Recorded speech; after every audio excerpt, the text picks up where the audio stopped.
Friends, welcome to Shri tailorings and tutorials.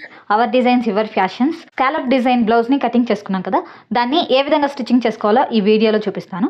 First వచ్చేసి మనము blouse stitching చేసుకునే దానికన్నా ముందు మనం ఈ స్కాలప్ డిజైన్కి తీసుకునే క్యాన్వాస్ పేపర్ని బ్లౌజ్కి ఎక్కడెక్కడ అంటించుకోవాలి మొత్తం కూడా స్టిక్ చేసుకోవాలి. చూడండి, ఇది వచ్చేసి మనకు కటింగ్ చేసుకున్న బ్లౌజ్ కదా. ఈ బ్లౌజ్కి ఫస్ట్ హ్యాండ్స్ ఉంటాయి కదా, చూడండి ఇలా హ్యాండ్స్ కావచ్చు, ఓకేనా. అలాగే బ్లౌజ్ యొక్క బ్యాక్ పార్ట్ కావచ్చు, అలాగే బ్లౌజ్ యొక్క ఫ్రంట్ పార్ట్ కావచ్చు, అన్ని పార్ట్స్ని సపరేట్గా తీసుకొని ఇలా క్యాన్వాస్ మనకు ఎక్కడెక్కడైతే యూజ్ చేయాలి అనుకుంటున్నామో ఆ క్యాన్వాస్ మొత్తాన్ని కూడా డైరెక్ట్గా, ఇది మెయిన్ సైడ్ అనమాట, ఇది లైనింగ్ క్లాత్. మెయిన్ సైడ్ ఇలా పైకి ఉండాలి. లైనింగ్ క్లాత్ని మెయిన్ సైడ్ మీద వేసుకొని పైన వచ్చేసి లైనింగ్ క్లాత్కి పైన వచ్చేసి ఇలా క్యాన్వాస్ని స్టిక్ చేసుకోవాలి. ఈ విధంగా మొత్తం మీరు తీసుకున్న ప్యాటర్న్ అంతా కూడా ఎక్కడైతే మీరు స్కాలప్ డిజైన్స్ తీసుకుంటారో, ఈ స్కాలపే కాదండి ఏ డిజైన్స్ అయినా సరే ఎక్కడైతే తీసుకుంటారో అక్కడ మొత్తం ఇలాగా క్యాన్వాస్ పేపర్ని ఐరన్ చేసుకొని స్టిక్ చేసుకోవాలి. ఇప్పుడు స్టిచ్చింగ్ అనేది స్టార్ట్ చేసుకోవాలి. ఇది వచ్చేసి ప్లానింగ్ అనమాట. తర్వాత స్టిచ్చింగ్ అనేది స్టార్ట్ చేసుకోవాలి మనము. చూడండి, ఫస్ట్ వచ్చేసి నేను ఈ బ్లౌజ్ యొక్క బ్యాక్ పార్ట్ ఉంది కదా, ఈ బ్యాక్ పార్ట్ని స్టిచ్చింగ్ అనేది చేస్తున్నాను. ఇలా స్టిక్ చేసుకున్న తర్వాత ఇలాంటి డిజైన్స్ మీరు తీసుకున్నప్పుడు ఇలా మిడిల్లో ఉంటుంది కదా, ఈ పార్ట్ని ఫస్ట్ స్టిచ్చింగ్ అనేది చేసుకోవాలి. చూడండి, నేను ఇది కాటన్ లైనింగ్ కాబట్టి రెండింటిని ఒకేసారి తీసుకుంటున్నా. లేదు అంటే పైనుంచి స్ట్రైట్గా ఇలా కిందికి స్టిచ్ అనేది చేసుకోవచ్చు. ఈ మిడిల్లో మనం ఇక్కడ క్యాన్వాస్కి ఏ విధంగా అయితే కటింగ్ చేసుకున్నామో స్టిచ్ అనేది క్యాన్వాస్ మీద పడకుండా ఇలా సైడ్ అనమాట. చూడండి, ఇలా మనం డ్రా చేసుకున్న లైన్ మాదిరిగా ఇలా క్యాన్వాస్ మీద కాకుండా క్యాన్వాస్ ఆనుకొని స్టిచ్చింగ్ అయితే చేసుకోవాలి. చూడండి, నేను ఇప్పుడు ఇక్కడ నుంచి స్టిచ్చింగ్ అనేది చేస్తున్నాను. మీకు ఏ హ్యాండ్ కంఫర్ట్ అయితే ఆ హ్యాండ్ వరకు మనకు సైడ్కి అనేది బ్లౌజ్ని తిప్పుకోవచ్చు, ఓకేనా. నేనైతే ఇలా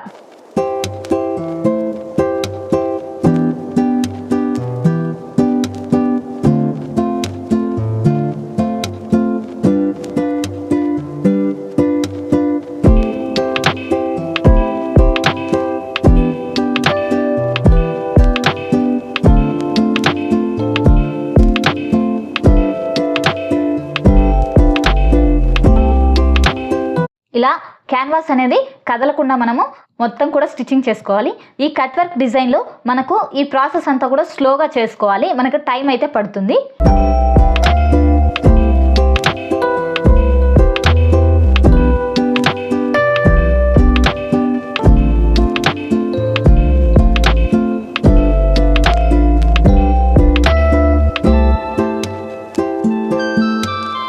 చూడండి, ఈ విధంగా ఫస్ట్ మనము కట్ వర్క్స్ అనేవి స్లోగా స్టిచ్చింగ్ అనేది చేసుకోవాలి. నేను మొత్తం కూడా ఇలాగే స్టిచ్చింగ్ అనేది చేసుకుంటున్నాను. చూడండి, ఇలా అక్కడక్కడ నీడిల్ని కిందికి తీసుకుంటూ ఈ విధంగా స్టిచ్చింగ్ అయితే చేసుకోవాలి. ఈ విధంగా ఫస్ట్ ఈ మిడిల్ అనేది స్టిచ్చింగ్ చేసుకోవాలి. తర్వాత ఈ నెక్ ఉంది కదా, ఈ నెక్కి స్టిచ్చింగ్ అయితే చేస్తున్నాను. నేను డైరెక్ట్గా ఒకేసారి చేస్తున్నాను. చూడండి,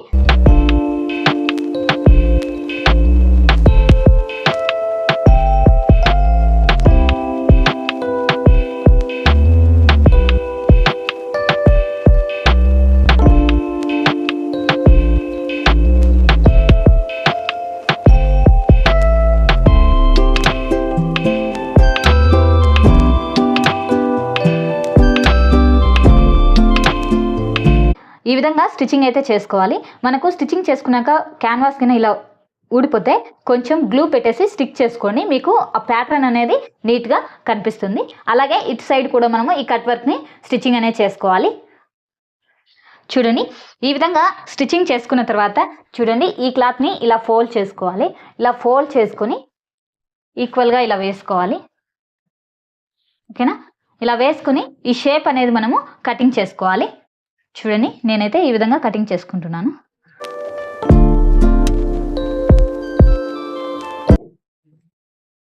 ఓకేనా, ఇలా కటింగ్ చేసుకుని ఈ పైన వచ్చేసి దీన్ని కూడా ఫస్ట్ ఇలా రౌండ్గా కటింగ్ చేసుకోవాలి. తర్వాత ఈ కట్ వర్క్ షేప్ అనేది తీసుకోవాలి మనము, ఓకేనా. ఈ విధంగా ఫస్ట్ క్లాత్ని కటింగ్ చేసుకుని తర్వాత చూడండి, ఈ క్లాత్ని ఇలా ఓపెన్ చేసుకోవాలి.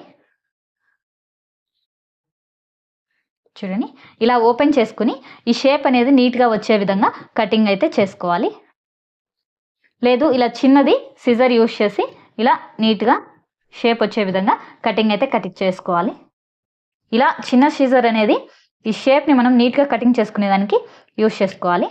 చూడండి షేప్ అనేది నీట్గా వస్తుంది మనకు.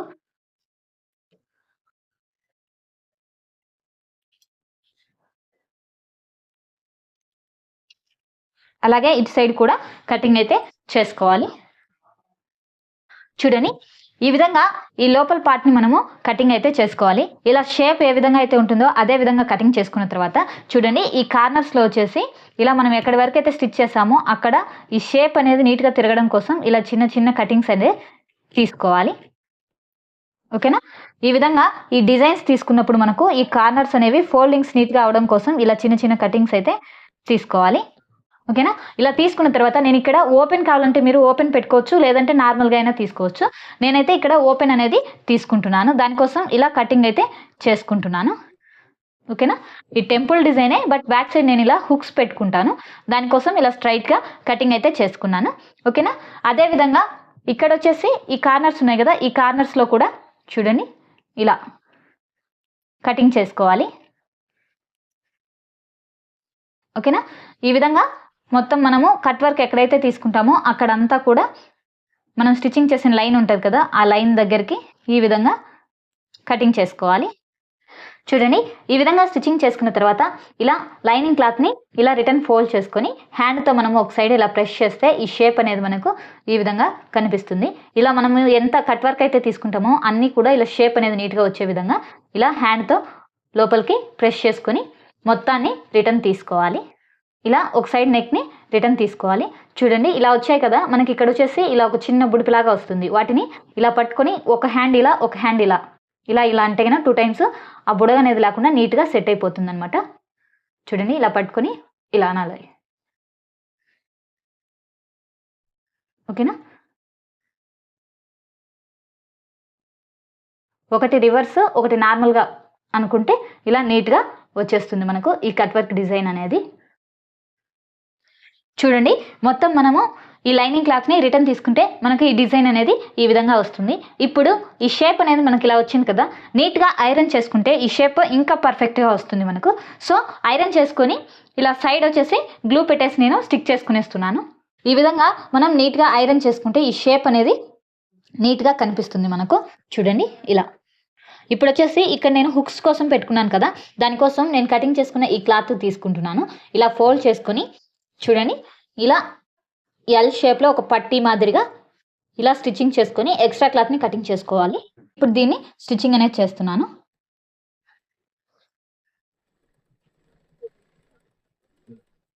ఈ విధంగా స్టిచ్చింగ్ చేసుకున్న తర్వాత ఒక 1/2 ఇంచ్ ఉంచుకొని ఎక్స్ట్రా క్లాత్ని కటింగ్ చేసుకోవాలి.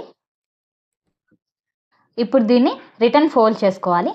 చూడండి ఈ క్లాత్ని ఈ విధంగా రిటర్న్ తీసుకోవాలి. ఓకేనా? మనకు ఇలా స్ట్రైట్గా ఒక పీస్ లాగా వస్తుంది. ఇప్పుడు దీన్ని మీకు ఎంత కావాలో అంత ఉంచుకొని రిమైనింగ్ని కటింగ్ అనేది చేసుకోవాలి. ఇప్పుడు ఈ పట్టీని వచ్చేసి నేను ఈ విధంగా పెట్టుకొని స్టిచ్చింగ్ అనేది చేసుకుంటున్నాను. చూడండి ఇలా పెట్టుకొని మీరు ఇక్కడ బటన్ అయినా స్టిచ్ చేసుకోవచ్చు. చూడండి దీనికి ఒక హుక్స్ మాదిరిగా పెట్టుకొని ఇలా అయినా సరే సెట్ చేసుకోవచ్చు. లేదు అంటే ఇలా పెట్టుకొని పైన దీనికి హుక్ సెట్ చేసుకుని ఇలా పెట్టుకోవచ్చు. ఓకేనా? దానికోసం ఒక సైడ్ వచ్చేసి నేను స్టిచ్చింగ్ అనేది చేసేస్తున్నాను. ఇక్కడ స్టిచ్చింగ్ అయితే చేసుకోవాలి.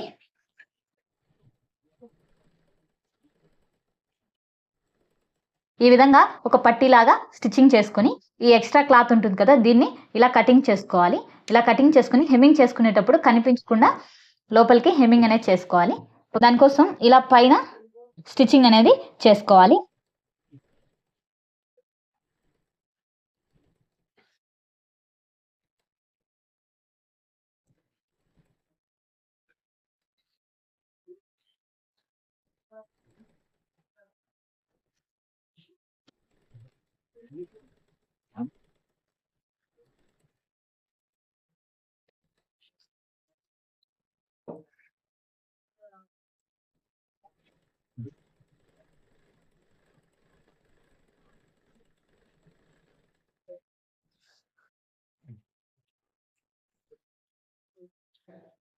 చూడండి ఈ విధంగా అవుటర్ లైన్ మొత్తం కూడా స్టిచ్చింగ్ అనేది చేసుకోవాలి మనము. ఈ విధంగా దీని మీద ఈ అవుటర్ లైన్ అనేది స్టిచ్చింగ్ అనేది చేసుకోవాలి. ఓకేనా? ఇలా స్టిచ్చింగ్ చేసుకున్న తర్వాత చూడండి, ఇక్కడ వచ్చేసి ఈ పార్ట్ కదలకుండా నేను ఇలా పిన్ అనేది సెట్ చేసుకుంటున్నాను. కింది భాగంలో మీరు స్కాలప్ని డిజైన్ చేసుకోవాలి అనుకుంటే కనుక చూడండి,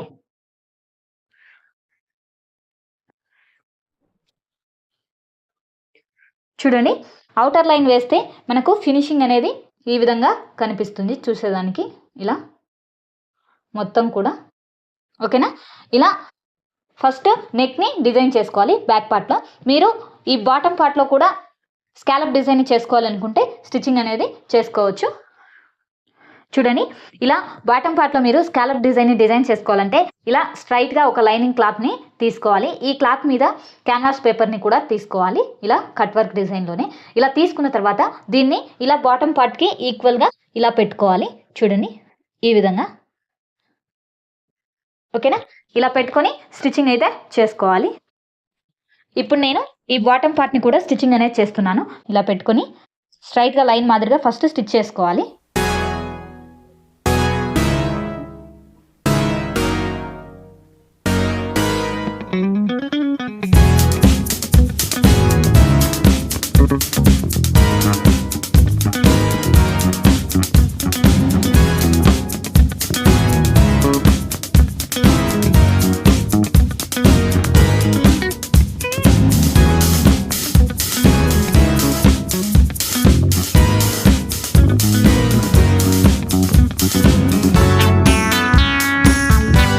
ఈ విధంగా స్ట్రైట్ లైన్ మాదిరిగా ఫస్ట్ స్టిచ్చింగ్ చేసుకున్న తర్వాత చూడండి, ఈ స్కాలప్ ఏ విధంగా అయితే ఉందో అదే విధంగా స్టిచ్చింగ్ అనేది చేసుకోవాలి.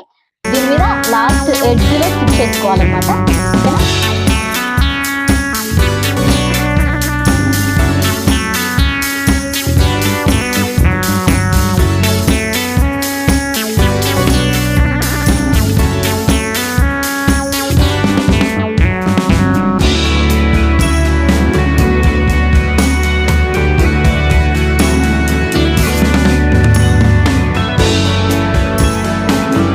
ఈ విధంగా స్టిచ్చింగ్ చేసుకున్న తర్వాత ఈ ఎక్స్ట్రా క్లాత్ని కటింగ్ చేసుకోవాలి.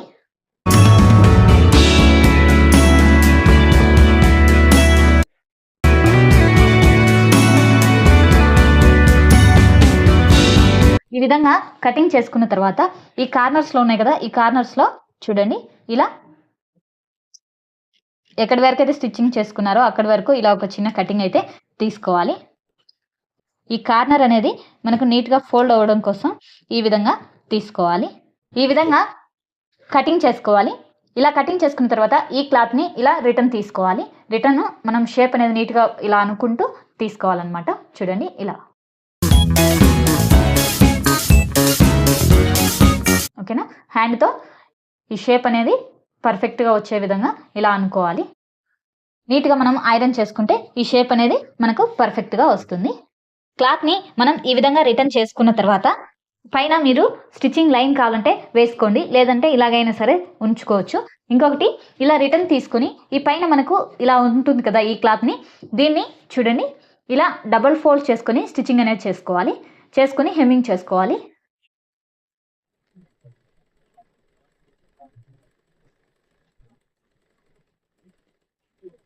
ఇలా బ్యాక్ సైడ్ స్టిచ్చింగ్ చేసుకొని ఈ క్లాత్ మొత్తాన్ని కూడా హెమ్మింగ్ అనేది చేసుకోవాలి.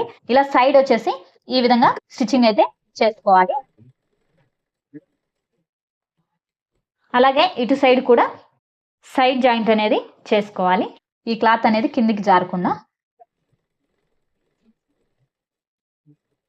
ఈ విధంగా బ్యాక్ పార్ట్ని మనము ఫస్ట్ రెడీ చేసుకోవాలి. ఓకేనా? ఈ బ్యాక్ సైడ్ పార్ట్ కాబట్టి దీనికి టక్స్లు అనేవి వేసుకోవాలి. మీరు టక్స్లు కావాలంటే ఇలా ఒక సైడ్ మాత్రం వేసుకోవాలి. సో దానికోసం ఇలా ఫోల్డ్ చేసుకొని ఒక చిన్న టక్స్ అనేది ఇక్కడ వేసుకుంటున్నాను. చూడండి,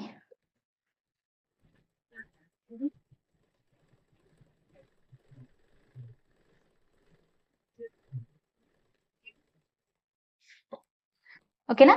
ఈ విధంగా వేసుకోవాలి. అలాగే ఇటు సైడ్ కూడా ఇలా ఫోల్డ్ చేసుకొని కార్నర్లో వేసుకుంటున్నాను.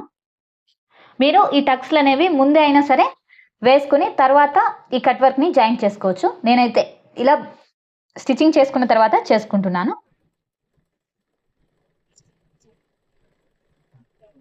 ఈ విధంగా చాలా సింపుల్గా అండ్ ఈజీగా మనము బ్యాక్ పార్ట్ని స్టిచ్చింగ్ చేసుకునే ప్రాసెస్ ఇది. నా వీడియో మీకు నచ్చినట్టయితే లైక్ చేయండి, షేర్ చేయండి, సబ్స్క్రైబ్ చేసుకోండి.